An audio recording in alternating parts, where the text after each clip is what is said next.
میں ایک مدرسہ اہل تشیع کا مدرسہ 2 گھنٹے وہاں ہماری گفتگو ہوئی ہے، امامت پر گفتگو ہوئی ہے، اور یہ گفتگو ہوئی ہے واقعہ کربلا کے اوپر۔ میں نے ان کو جب یہ آیت سنائی، قرآن کی آیت سنائی، میں نے ان کو پہلے میں نے کہہ دیا تھا کہ قرآن معیار ہے، میزان ہے، فرقان ہے، فیصلہ قرآن پر کروں گا، آپ مانیں گے؟ انہوں نے کہا ہم مانیں گے، ہم قرآن کے فیصلے کو مانیں گے۔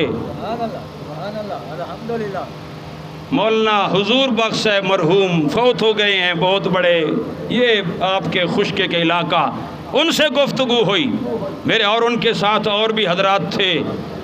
اور میرے دوستو، میں نے یہ آیت پڑھی، میں نے کہا تلک امۃ قد خلت لہا ما کسبت ولکم ما کسبتم۔ میں نے کہا اگلا جملہ سنو، اللہ فرماتے ہیں ولا تسألون عما کانوا یعملون، ان کے اعمال کے بارے میں تم سے پوچھا بھی نہ جائے گا۔ میں نے کہا جس کا سوال مجھ سے ہونا نہیں، میں کیوں اپنی زندگی اس کے اندر لگاؤں؟ مجھ سے تو وہ جو اللہ تعالیٰ مجھ سے پوچھیں گے، مجھے اس پر محنت کرنی چاہیے، مجھے اس کی دعوت بھی دینی چاہیے، مجھے اس پر محنت بھی کرنی چاہیے، اس پر عمل بھی جس بارے میں اللہ سوال ہی نہیں کریں گے تو مجھے اس میں وقت ضائع نہیں کرنا چاہیے۔ ٹائم تھوڑا ہے ہمارے پاس، کافی زندگی گزار چکے ہیں، ابھی موت ہی آنی ہے، انتظار ہے ہر ایک کو۔ اور میرے معزز سامعین، تھوڑا ٹائم رہ گیا ہے، تھوڑے ٹائم میں اللہ کو راضی کر لے، پیارے پیغمبر صلی اللہ علیہ وسلم کے طریقے پر عمل کریں۔ دیکھو ہمیں جماعتیں، فرقے، گروہ ہمیں نہیں چھڑوائیں گے، اکیلے اکیلے آئے ہیں اس دنیا کے اندر۔ قرآن کہتا ہے وَلَقَدْ جِئْتُمُونَا فُرَادَىٰ، تم میری عدالت میں بھی اکیلے اکیلے کھڑے ہوگے، نہ عوام، نہ انصار، نہ بھائی، نہ جماعت، نہ گروہ، کوئی بھی نہیں ہوگا، ایک اکیلا بندہ اللہ کی عدالت میں کھڑا ہوگا، اللہ اس سے حساب لیں گے۔ یہ نہیں اللہ پوچھیں گے کس جماعت میں تھا، کس فرقے میں تھا، کس گروہ میں تھا، فلانا فرقہ صحیح تھا اس میں کیوں نہیں تھا، فلانا فرقہ نہیں۔ اللہ نے تو فرقوں کی قرآن میں نفی کی ہے، اجازت نہیں دی قرآن پاک میں ہے، اجازت ہے قرآن پاک میں فرقوں کی؟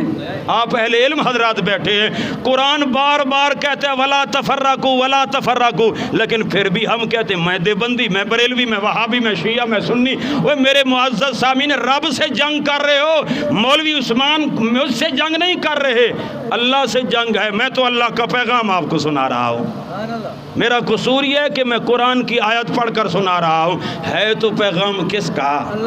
اللہ فرما رہے ہیں ولا تفرقوا، ہم پھر فرقے میں پڑ گئے، ہم پھر فرقوں میں گھس گئے، اللہ کو کیا جواب دیں گے؟ لوگ کہتے ہیں، ایک آدمی کو میں نے کہا یار ہم اکیلے اکیلے آئے ہیں اللہ کی عدالت میں، اکیلے کھڑے، اپنی فکر، اور جس طرح دوسرے مر رہے ہیں ہم بھی ایسے مر جائیں گے۔ یہ جواب دیا، جس طرح دوسرے مر رہے ہیں ہم ویسے ہی مر جائیں گے۔ اے اللہ کے بندے، اللہ پاک فرماتے ہیں میرے پاس اکیلے آؤ گے، دوسروں کو آپ دعوت دے سکتے ہیں، زبردستی اپنی بات منوا نہیں سکتے، لیکن جس کو حق تم نے سمجھا ہے، آپ کو پتہ ہے حق کیا ہے، فرقہ واریت کی نفی حق ہے، فرقہ واریت کی نفی یعنی فرقہ نہیں ہونا چاہیے، یہ حق بات ہے، اس پر ڈٹ جاؤ، چاہے اپنا سایہ بھی ساتھ نہ دے، آپ کو اپنا سایہ بھی ساتھ نہ دے، پھر اس پر ڈٹ جانا، یہ ہے اصل میں ایمان۔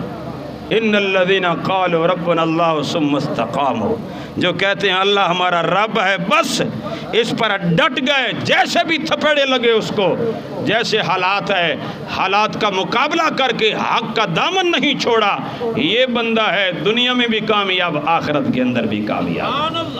اچھا ایک بات تو ہمیں سمجھ میں آ گئی نا کہ فرقے کی گنجائش شریعت میں ہے ہی نہیں۔ دیوبندی کو بھی پتہ ہے لیکن چھوڑتا نہیں دیوبندیت کو، بریلوی کو پتہ ہے نہیں چھوڑتا بریلویت کو، اہل حدیث کو پتہ ہے نہیں چھوڑتا اہل حدیثیت، شیعہ کو پتہ ہے نہیں چھوڑتا شیعت۔ وجہ کیا ہے؟ وجہ آپ بتائیں، مجھے بتائیں وجہ کیا ہے؟ وجہ ایک ہی ہے کہ قرآن کی اہمیت اس کے دل کے اندر نہیں ہے۔ اللہ کی اہمیت اگر ہو، اللہ کی بات کی اہمیت ہوتی تو مجھے تو کوئی تردد نہیں ہے، میں تو کہتا ہوں کوئی بھی فرقہ ہو، کسی فرقے کا میں حامی نہیں، معتقد صرف اسلام کا ہوں جس میں کسی قسم کی کوئی خامی، ہمارا تو یہ اعلان ہے۔ اور یہ کوئی دیوبندی، بریلوی، شیعہ، سنی، اہل حدیث اعلان کرنے کے لیے تیار ہے؟ کیوں نہیں اعلان کرنے کے لیے تیار؟ وجہ کیا ہے؟ وجہ صرف یہی ہے اور کچھ بھی نہیں ہے۔ اگر ہم دین کو، امام احمد بن حنبل کا میں نے قول آپ کو پہلے بھی ایک سنایا تھا، امام احمد بن حنبل نے کہا تھا مدرسے کے تمام طلباء کو جیسے دین کی تعلیم دے رہے ہو دنیا کا ہنر بھی سکھاؤ۔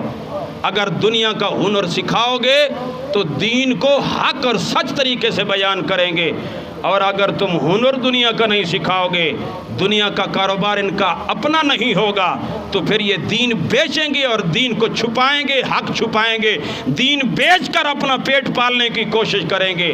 اور اگر تم اپنا کاروبار کر کے اس کو دو گے، پھر وہ دین نہیں بیچے گا، پھر وہ دین خالصتاً لوگوں کو سنائے گا۔ مولوی خالص دین کیوں نہیں سناتا؟ اس کو مسجد کے چندے کی ضرورت ہوتی ہے، اس کو اپنی ضرورت ہوتی ہے۔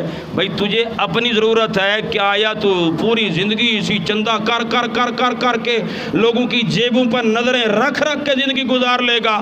وہ محنت کر، کوشش کر، سائیڈ پہ کوئی کاروبار کر، تاکہ تیرا اپنے پاؤں پر تو کھڑا ہو، کہیں بھکاری نہ بن جائے، تو ایک ایک در پر تو جانے والا بن جائے، اور تو پھر وہی بولی بولتا رہے جو قوم کہتی ہے، قوم کی بولی بولتا رہے، قرآن اپنی جگہ پر پڑا رہے، نہ میرے